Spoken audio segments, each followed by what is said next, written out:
3 விருது வாங்கியிருக்கு. ரொம்ப பெரிய மகிழ்ச்சி, பெரிய பெருமை தமிழ் சினிமாக்கு. எப்படி ஃபீல் ரொம்ப பண்ணுவீங்க? சந்தோஷம்.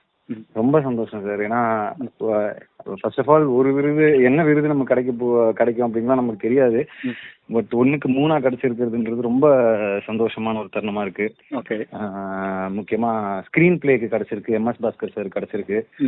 அண்ட் அஃப்கோர்ஸ் படத்துக்கும் ரீஜனல் கேட்டகரியில கிடைச்சிருக்கு. ஓகே. அது மட்டும் இல்லாம ஜிவி பிரகாஷ் பிரதருக்கு வந்து சிறந்த இசையமைப்பாளர் விருது கிடைச்சிருக்கு. ஆமா. தமிழ் சினிமாவுக்கு ஒரு மிகப்பெரிய ஒரு ஒரு ஒரு சந்தோஷமான தருணமா நான் பாக்குறேன். அண்ட் கண்டிப்பா என்னுடைய டீமுக்கு நான் இந்த நேரத்துல நான் நன்றி சொல்லிக்கிறேன்.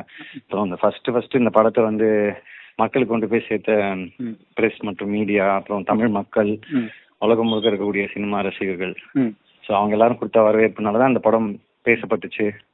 அதுக்கப்புறம் ஆமா கண்டிப்பா தயாரிப்பாளர் வந்து இந்த மாதிரி ஒரு தைரியமா இப்படி ஒரு படம் பண்ணணும் அப்படின்னு சொல்லி இத தயாரிச்சிருக்கிற சினீஷ் அவர்களுக்கும் சுதன் அவர்களுக்கும், முக்கியமா இந்த படத்தோட இயக்குனர் ராம் அவர்களுக்கும் ரொம்ப ரொம்ப நன்றிகளையும் வாழ்த்துக்களையும் தெரிவிச்சுக்கிறேன்.